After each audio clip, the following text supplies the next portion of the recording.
Hello and welcome to Cherwell TV. We've come to Pembroke College to learn more about Pink Week.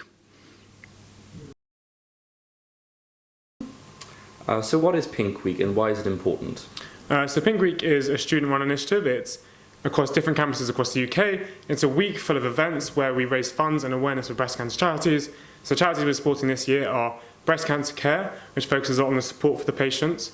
We're supporting Hello Beautiful, which talks about the stigma that surrounds breast cancer, the negative stigma, and tries to diminish that. And our third charity is Copperfield, which is all about knowing how to check your boobs and doing it regularly, and so that we can ensure that any breast cancer is detected early. So Professor Johnston, thank you for the talk. Could you just tell us a bit more about your role and what you do day to day? Sure, so I'm what's called a medical oncologist. I work at the Royal Marsden Hospital.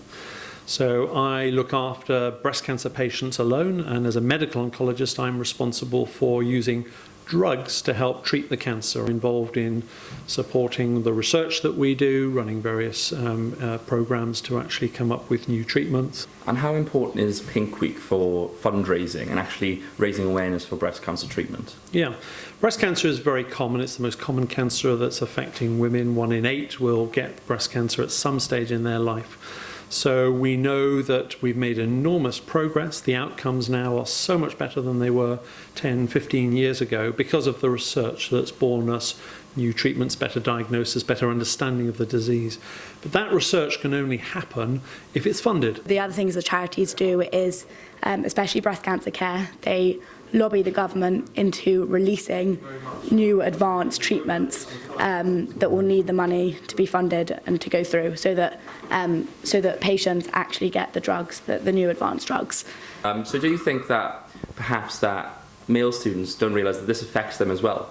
A lot of men who were at our event weren't aware of the fact that they can also get breast cancer. They were reading the literature that was there for the awareness, and they were commenting that they weren't aware of this. And so I think it's important that, as well as raising the problems on the female side, that we also talk about the men that can get it and making sure that, although it is very small, that they're still aware that it's a possibility. What can we be optimistic about for the future?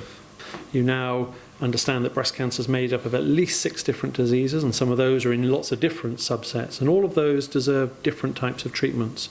And the second big advance is really a lot of new treatments have come through from the research and are available for patients, whether they be cancer drugs that are tablets, whether they be injections, whether they be new forms of antibody treatments. So it's a combination of the research resulting in a better understanding, better classification of the disease, and also new treatments that we didn't have 5, 10, 15 years ago. And all in all, that means that the outcomes are better.